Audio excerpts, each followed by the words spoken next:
Hey, what's up, everybody? Welcome to the Are You Garbage Comedy Podcast. Please take a second to subscribe to the YouTube channel. That way you get the episodes as they come out. Thanks a lot. Hey, gang, it's your old pals Uncle Hank and Kippy Kevin James Ryan.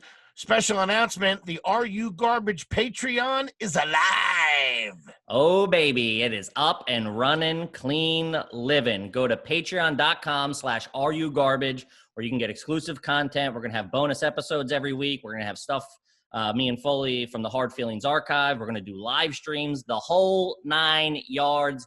Get in while you can. Buy low, sell high, what they say. So check it out, everybody. Go to patreon.com/areyougarbage. We need this. Welcome to another exciting edition of Are You Garbage?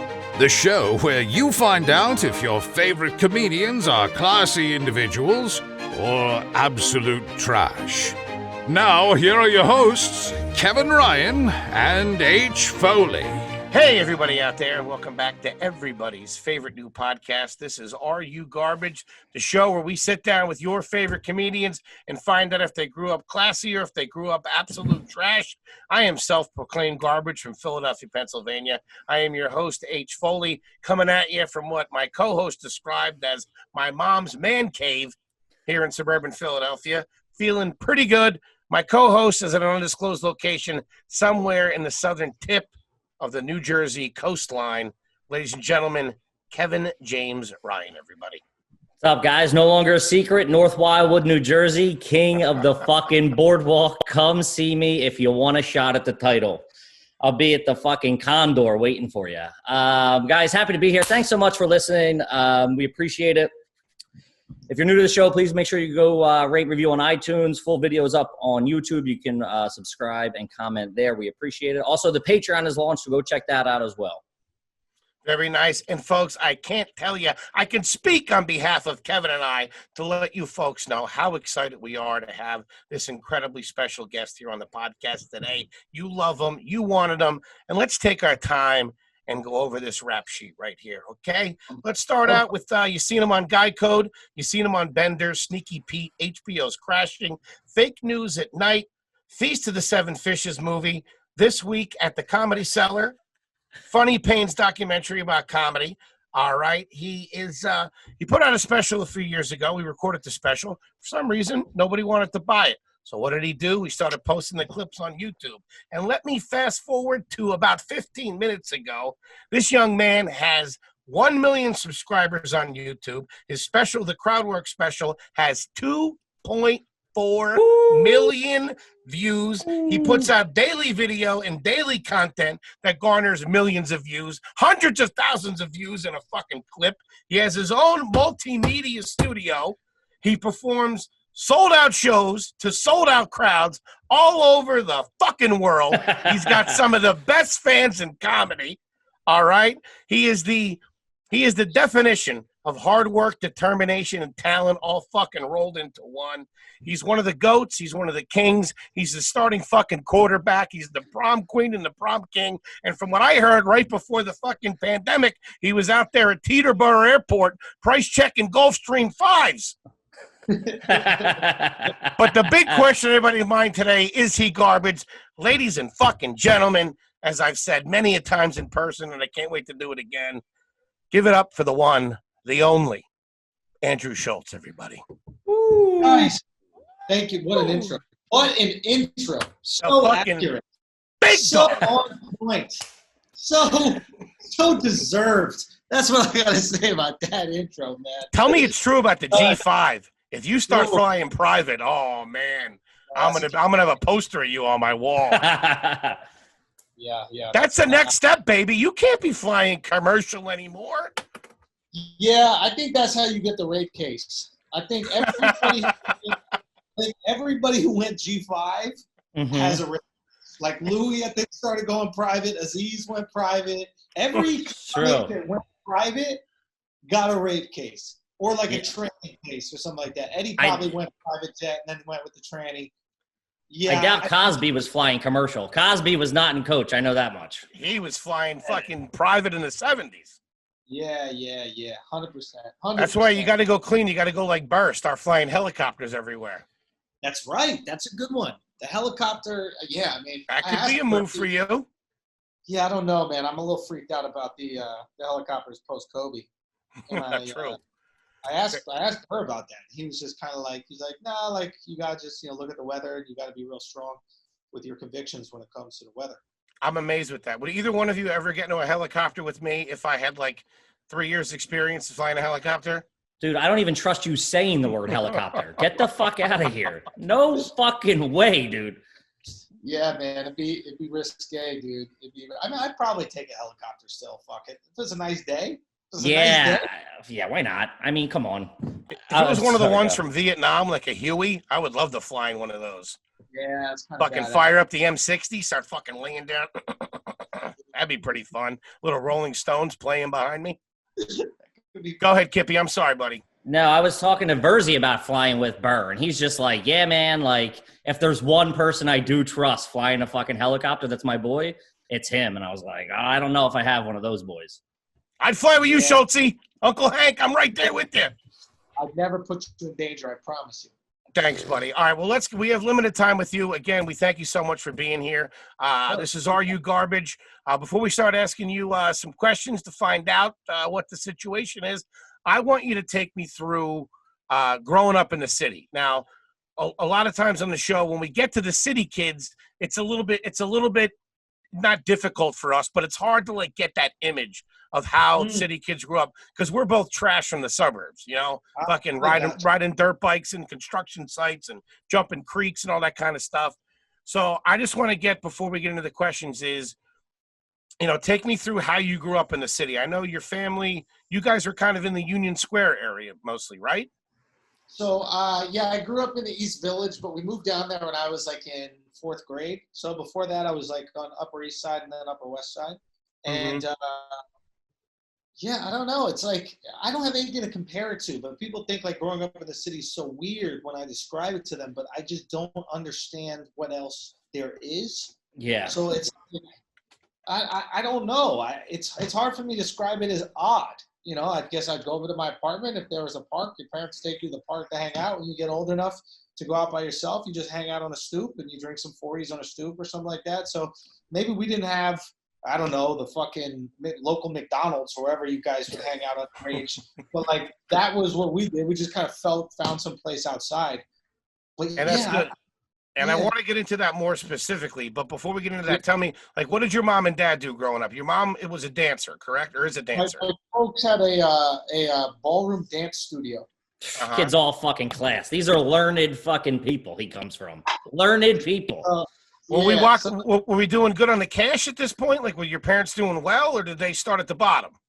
No, well, I think my mom is like dirt poor from Scotland, came here, and then she becomes like the best dancer of her generation. She was like 3-time U.S. ballroom dance champion, and she was just like, what? I didn't know that.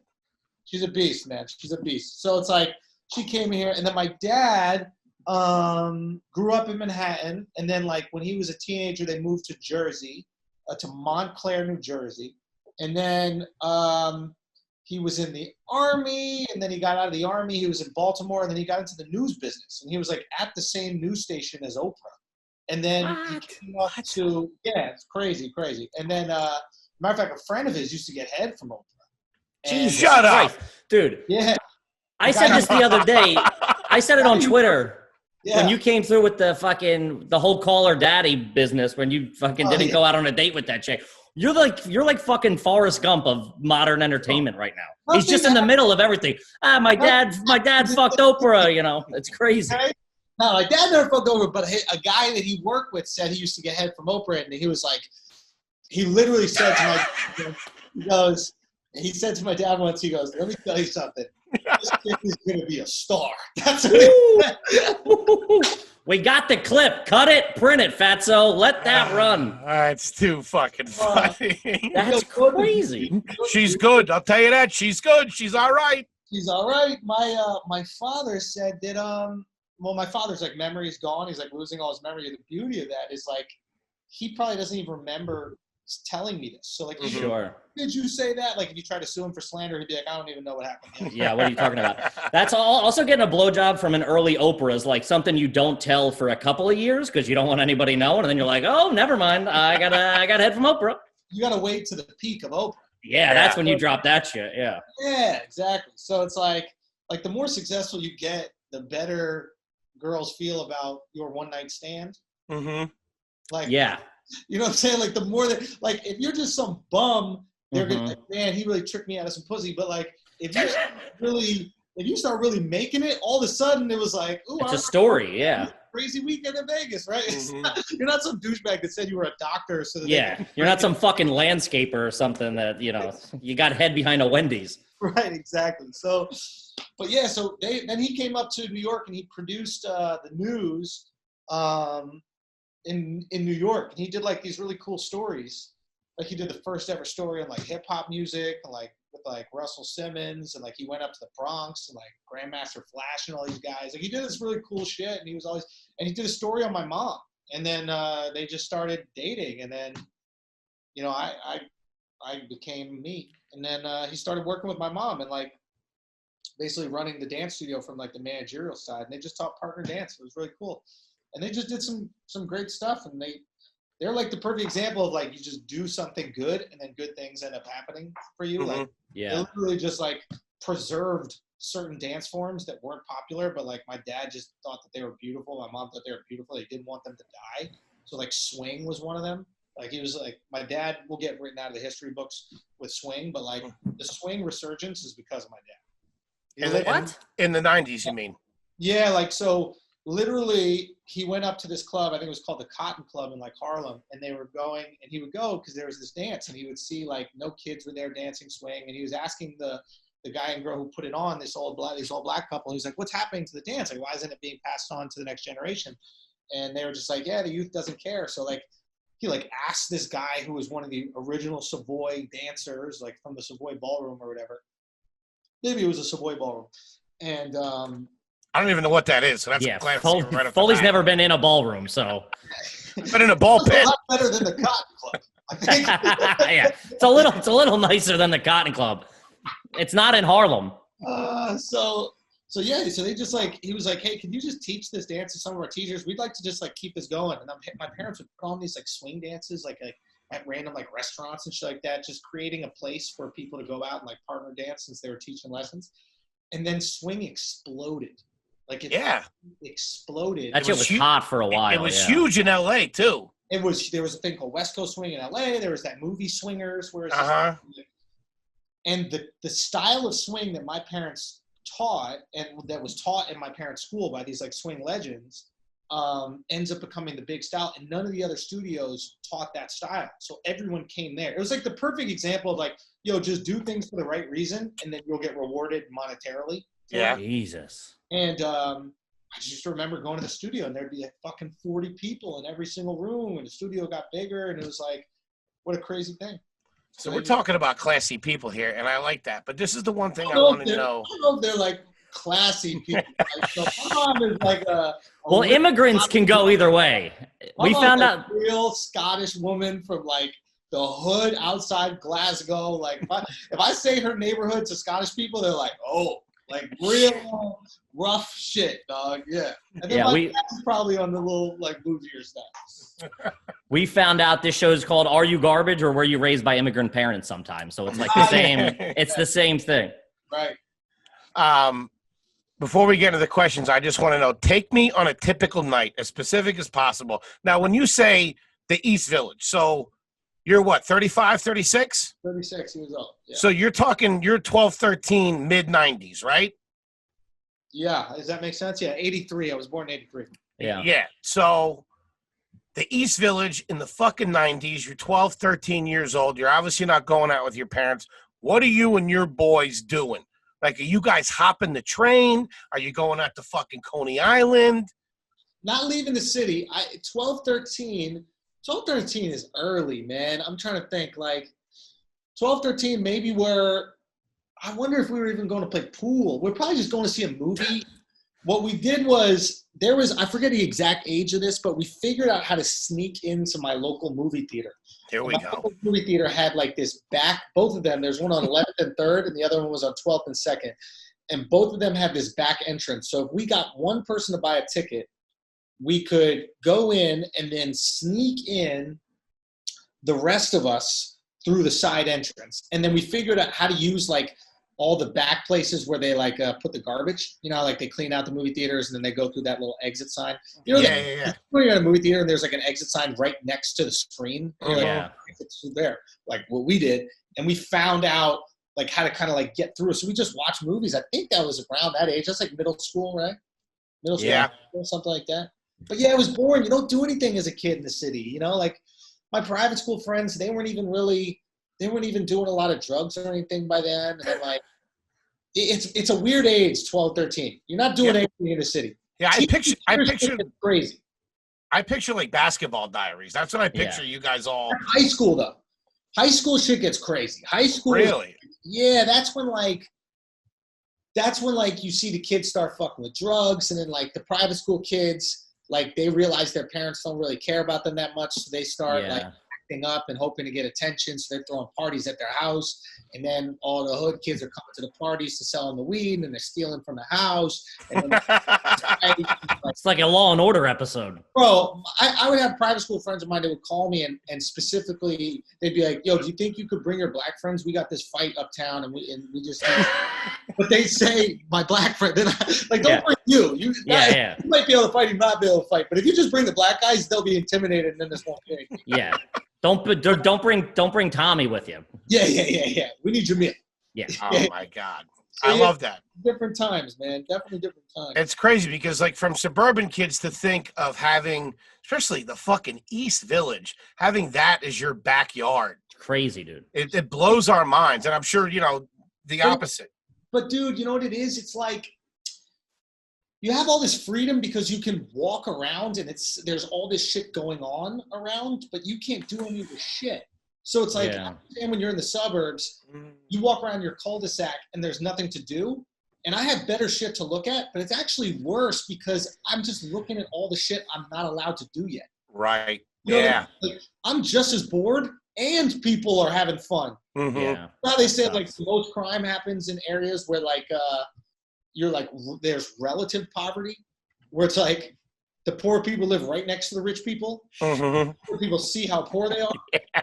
You know what I mean? But like in Haiti, you're not stealing because you're like, oh yeah, that guy's poor too. So it's like that's what it was. So yeah, we got an earlier start, probably around like 17, 18. We probably started going to bars and clubs and that kind of shit. Mm-hmm. Earlier years, you're just fucking bored. You're playing video games. You're doing nothing. You're trying to like tap your cable box to get channel 35. That was like the porn channel. We were doing the same things. That was one of my questions too. Oh yeah, dude. I mean, like my mom fucked up, like classic, like poor immigrant thing. The second she got some money, she just got the cable package with everything. She just went, I want everything. Right? What? My mom did weird flexes with her money. Like the second they started to make money, my mom got a cleaning lady to come 3 days a week.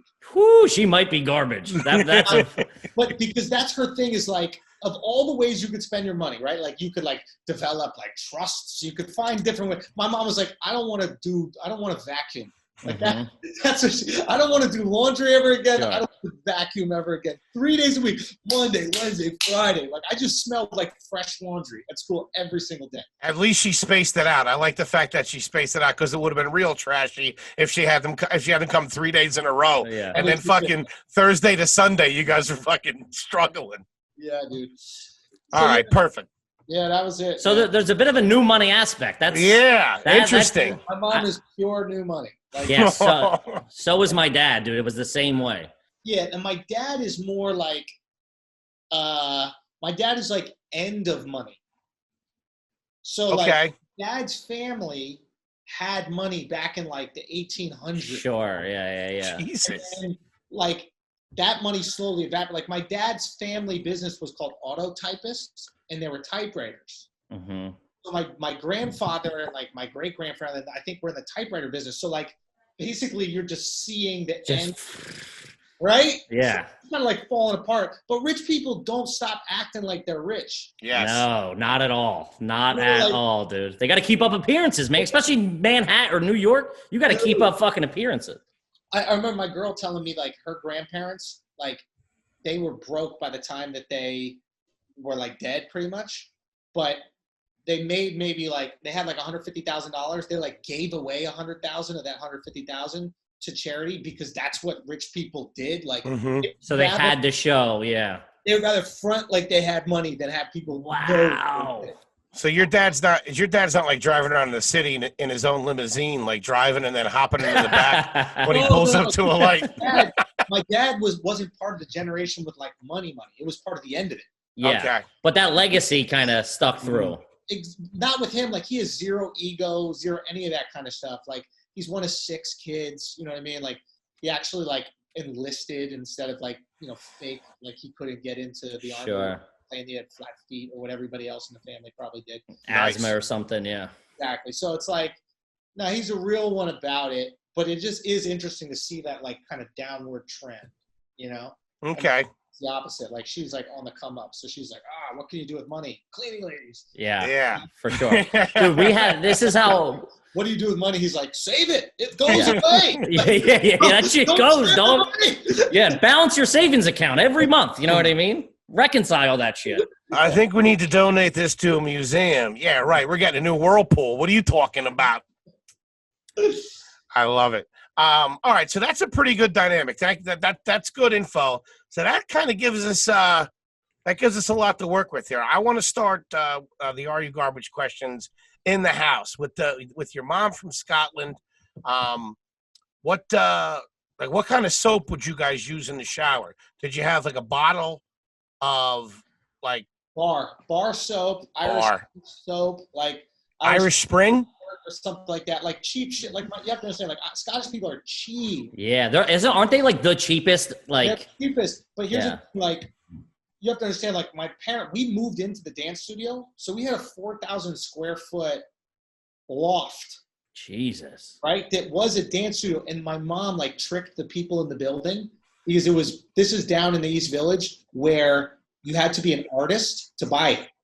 So my mom's like, yeah, I teach dance lessons. And they're like, oh, they'll have like one person in there every once in a while, not fucking like 80 people at a time running up and down, using the elevator, breaking shit, leaving the stairwell, you know, so everybody in the building fucking hated us. The business did well, and then we moved in. So we had this place. But of course, my mom was like Irish Spring support, Head and Shoulders. I didn't have anything in my refrigerator my entire life. We ate every single meal was delivery. My mom does not know how to cook to save her fucking life. Really? The red sauce. I'm telling you, you can't imagine it. It's just like. That's pretty trashy. So like no snacks in the house growing up? No nothing? I mean, maybe fruit roll-ups if I really leaned in and picked them. Like we had cereal boxes, right? But it was every meal was ordered in. Chili, I would make the chili and the canned chili if I was hungry for like a snack. But there wasn't like, I remember going to like people's houses and like you go over there and the moms are like making you sandwiches and shit. And I was like, what the fuck? No, I literally, when I first met Italian people, I was like, my mom not love me? Like I literally didn't understand it. I was like, I know what's going on. Like I thought my mom loved me, but then these Italian moms, they just feed you and they give you drinks and snacks, and there was a cabinet that had like all the snacks. Oh, yeah. Oh, dude, Italian moms run a tight ship, dude. Pantry. Dude, I had a buddy of mine growing up. His name was Derek Yadgaroff, Jewish kid.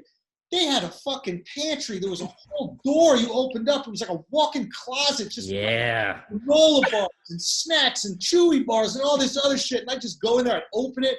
I'd look through it. And I just close it. It was like looking at some Instagram models, like, you know, pictures. I got to get the fuck out of here. I wouldn't even take anything. I didn't know, but it was just amazing that it existed.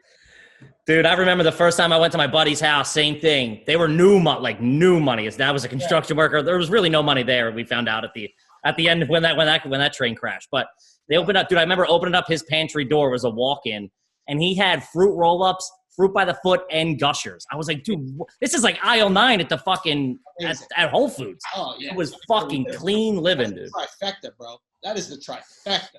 Man. Love a good pantry. Damn.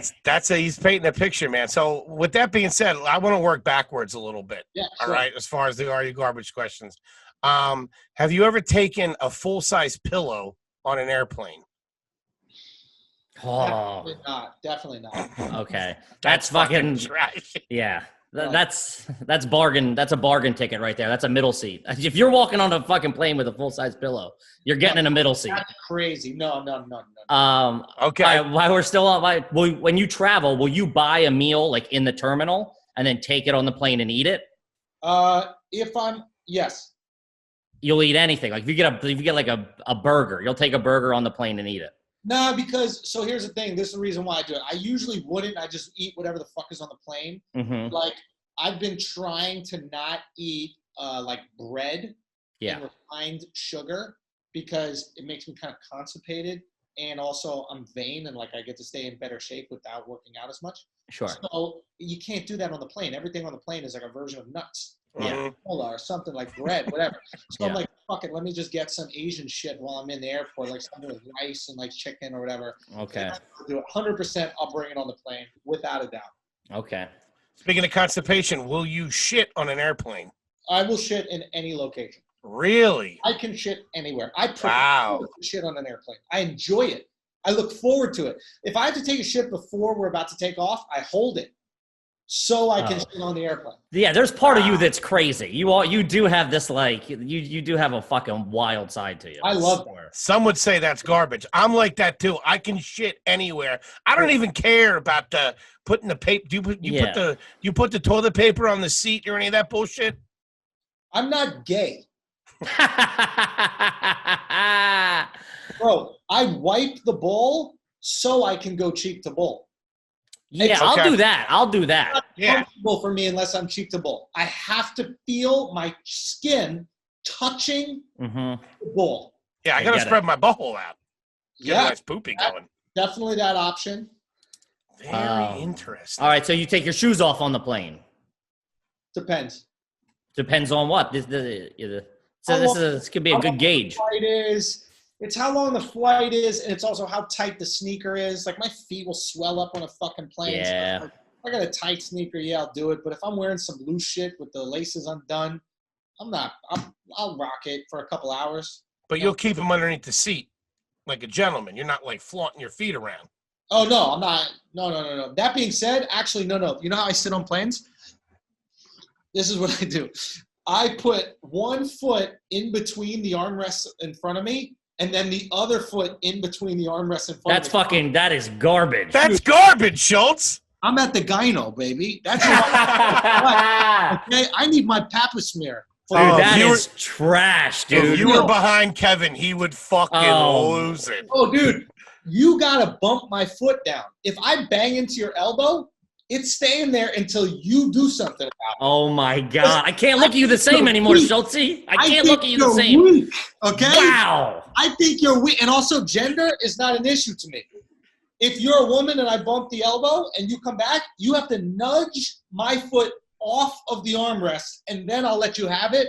But I got to see if you have – I got to see if you're balls. This guy is nuts. That's my fucking seat rest. I like that. I like that. I put the foot up there before we take off so middle seat knows what's going on. Has anyone ever been like, what the fuck are you doing? All the time. Right. I weirdly feel entitled to it because I'm tall. So I'm just like, it's so uncomfortable for me back here. Like, you should know that I'm going to try to stretch out somewhere. Sure. Yeah, terrible rationalization, but I get it. I don't know. For me, it's like I'm suffering. And, like, I actually really resent when I feel like shorter people take the bigger leg room or, like, exit seat. Like, I don't think that should be allowed in a lot of ways. I know you're supposed to, like, you know, it's a meritocracy and everybody who's willing to pay more money, they should be able to access it, yada, yada. I don't think it should be allowed. I don't think it should be allowed. I don't know. I like it. If you buy the seat, you buy the seat. That's what I like.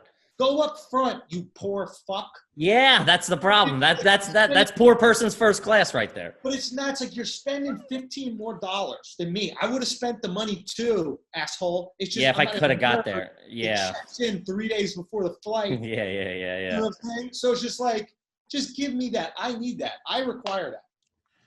Foley has to reserve his seatbelt extenders before he gets on the plane. Yeah, that happened. That happened once, man. That was so embarrassing. Bro, you got to cut that shit out. Cut that fat shit out. Man. I'm working on it. I'm working on it.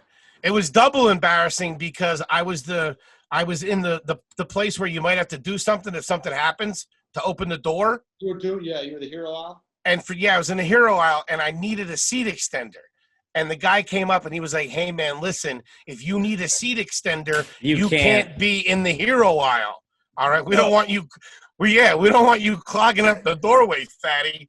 So not only did they move, they had to ask two in-shape guys to be in the hero seat, and like some fucking Boy Scout in the back is like, "I have no problem doing it." And then I had to get up with my girlfriend, go sit in his seat, and then the guy came back a couple minutes later and handed me the seatbelt extender. Dude. Holy shit. Now, do you think they were worried at all if you were the first person that jumped out, that other people would like jump on top of you like you were the boat? Wait, get on his neck. They're hanging on to me like Leo in the Titanic. Dude, that's the most tragic. I would have cried if I saw that in real time. That's terrible. This is how garbage I am. The second that they got that snack card out, I was fucking double fisting Cheetos 2 seconds later. Yeah. Jesus Christ. Let me ask you this. What is the most expensive pair of sweatpants that you currently own?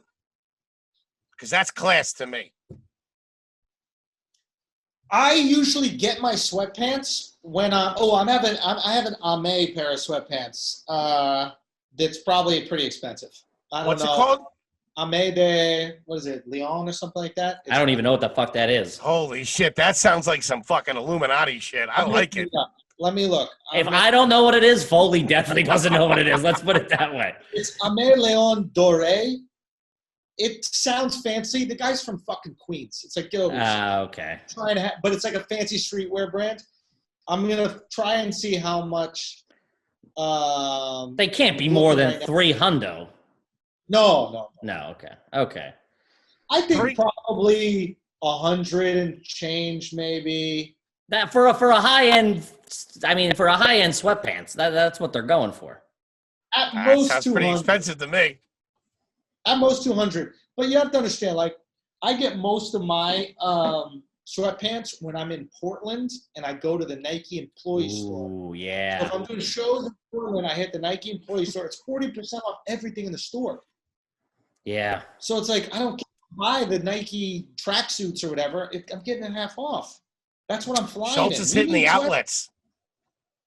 Essentially, the thing about the Nike employee store is it's all the new shit. But don't you have to have an in, or can you just get in? You got an in. You need an in, but it's pretty. Yeah. Come on, he's got an in. What are you talking about? He's wearing $200 pair of sweatpants. This is my city, okay? Even if it's my city, okay? All right, I got one. This is something me and Foley were talking about the other day. Guys, if you had to go to like an event, you know what I mean? You were going to a First Holy Communion or something along the lines, and you had to wear a sports jersey. Okay. What is the classiest and least classy sports jersey out of like a football jersey, a basketball jersey, to not wear to a sporting event? You got to put it on. What's the trashiest one? Starting first. Oh, no. What's the worst one to wear to a... Yeah. Yes. Not a sporting event. The event? Oh, no. But without a doubt, fucking Knicks jersey. Like a basketball jersey is the worst. You and think? The best, like you could actually wear... Bro, what else? I said the opposite. I say the opposite. Hold on.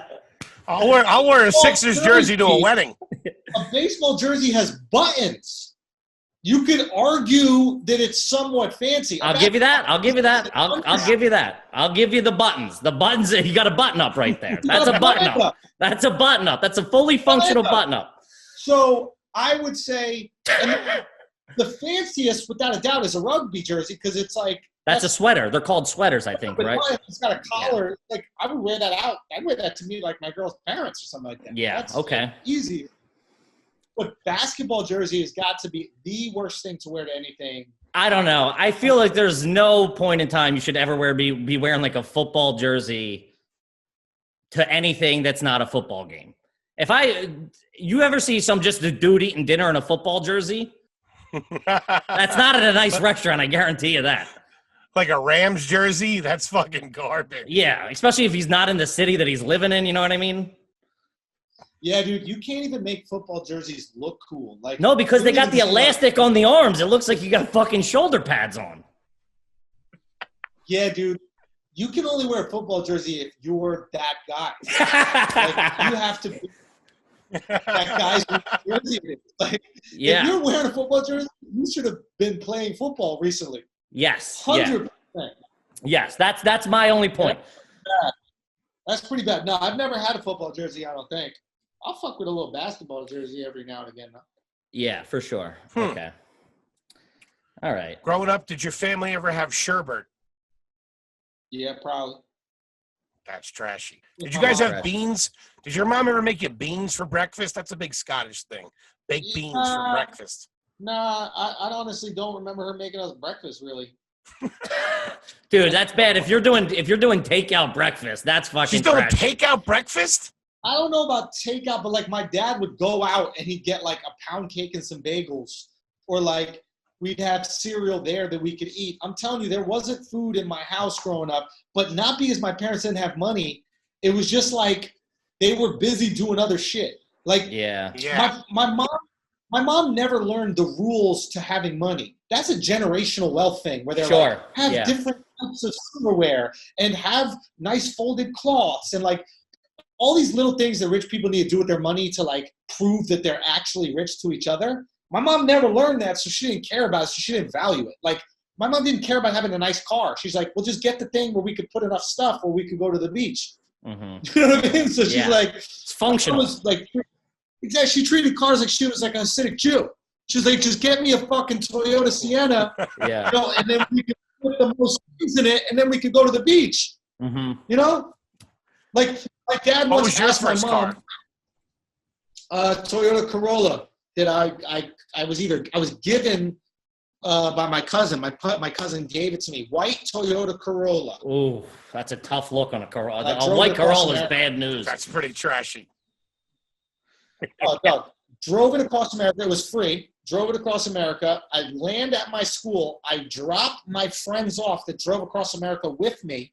As I'm exiting their driveway, slam into a boulder. I drove 3,000 miles without as much as like denting the car a little bit, right? On the way out of their driveway. Ooh! Jesus Christ. Talk about bad fucking luck. Bad news, yeah. Oh, Jesus. All right. This is fun. I like this. Yeah. Thank you. It's a good time, man. All right, so now obviously you got your own spot. Or you live with your girl or no? Yeah. You live with your lady. Do you have laundry in-house in the building, or do you do drop-off service? In-house. Or pick-up service? You got one in the unit? Yep. Woo! Damn, that's fucking clean. This guy's living. Rich. This guy's a Kennedy. Holy shit. I had that for a How little much bit, cash dude. you got on you right now? Let's quit screwing around. Schulz, my next question is, what's the PIN number?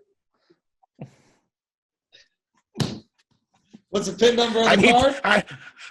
I need the last 4 digits of your social and your mother's maiden name. That's what I need. Now, in my place, I have a place in Gramercy that does not have laundry in unit. Okay. But laundry in the building, you gotta go downstairs. That's a saving grace a little bit. Not that many people use it. It's not like you're at like the fucking coin-op place humping laundry and with a bunch of, housewives. And it's got a nice credit card thing that you put in, but not for your credit card, but like, it's nice. It's a little bit more fancy. Yeah, they're clean living. You're not pumping quarters like a jerk off. There we go. I got a question for you. Talk to me. In your place now, because I know it's a different situation growing up. In your place now is the big question on Are You Garbage? Where do you keep your ketchup and where do you keep your syrup? Because growing up, the syrup was in the fridge and the ketchup might have been in the fridge too. All right, that's one out of 2. It should be open bottle of ketchup's in the refrigerator, and an open bottle of syrup is left in the cabinet. I agree with right? you. I leave the syrup out. Ketchup is a doozy, but I try to leave almost all condiments out. Maybe barbecue sauce I keep in there. Yeah, you got to keep a cold barbecue sauce. You need a cold barbecue sauce. If you have butter in the house, where do you keep the butter? You keep it in the fridge? You keep it out on the counter? No, this is class. The butter's outside the fridge, dude. It's on the counter. No, that's garbage. That's garbage, dog. Garbage. What do you think about that, Kevin? Garbage. No, dude, that's garbage. If Schulz does it, that's it. That's a staple right now. Buddy. I'll tell you. Garbage people have a fear of things going bad. So they put everything in the fridge when it doesn't have to be. Class. A little container that they cover the butter with, and they just leave it on the counter because they want that butter ready to be sliced and put on top of a piece of bread at a moment's notice, not some frozen fucking block that you gotta like mash into the bagel and cut through half the bagel to get it. You leave the butter out. It's not even a question. No, that's no. Okay. Hang the gavel. The judge has spoken. It's different though. But at night. All right. So this is my thing. You can keep it out. You want to be. Listen. I grew up with the glass thing with the top and the butter in there. I grew up with that. But the butter sleeps in the fridge. It's got to sleep in the fridge. You can't leave the butter out overnight for a week. Honestly, dude. I have no fucking clue, bro. If my girl puts it back in the fridge, she does. I have no clue. Every time I see her using butter, it's out of the fridge. So I assume it's always there. I've never taken it out. I've never put it back in. So okay. I'm not exactly sure. I assume you leave it out if it's pure class. But I do not know. I do not know. Actually, can I tell you what I think it is? Yeah. This is what I think it is. Go ahead. I think you have one piece of butter that's in the outside thing. And then the rest of the butter stays in the fridge. Sure. Yeah, you better not have you only put the piece that's in the outside thing. It could be half a stick. I think that's what it is. Okay. That's my suspicion. Okay. I'll give you that. That's all I got for you, Schulz. Kippy, you got any more questions? I think I got one or two more real quick here. I'm still baffled by that feet on the armrest on the plane. That still fucking baffles my mind. Family vacation. Where would you guys go on family vacations? Anything to improve. Anywhere that I would bully my family into going to places with good surfing because I grew up surfing, weirdly enough. I didn't know that. I'd be like, yo, don't we want to go to Costa Rica? It's sick. All the family vacations usually revolved around my hobbies, like surfing or skateboarding or that kind of shit like that. But yeah. Okay. All right. My mother hated that. She's like, here I am, first time in life, that's it. I got to go watch this fucking kid surf. Yeah. Okay. Well, I got to say, after the butter thing and just that argument that you put forth through it, you're all class in my book. And I do have one more question I want to hit you with. And I know is going to be a yes to all, but it's just going to put it over the top. That Schultz is all class. Have you ever dated any of the following? You ready? Okay. A model. Yes. An actor. Yes. A professional singer. Define professional. Open mic singer, I'll give you. Something like that. Okay. Like wants to be aspiring singer, sure. Okay. That's all class in my book, Kippy. Yeah, clean living. I don't know. He's got a couple of blemishes in the file, but overall, we think you're all class, Schultz. Thank you so much for sitting in with this.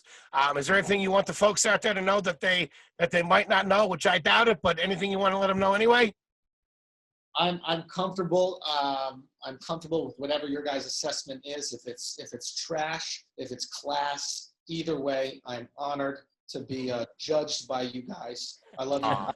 I wish you the best of luck with this, man, and I can't wait to get back into the clubs and do some shows with you guys soon. Thanks again, guys. Everybody, make sure you check out Andrew Schulz. He's all over just about everywhere you could possibly think of. This guy is there. If you don't already know, which I'm sure you do, that's why you're listening to this. Check him out. The King, Andrew Schulz. Thank you, buddy. All right, guys. Best of luck with this.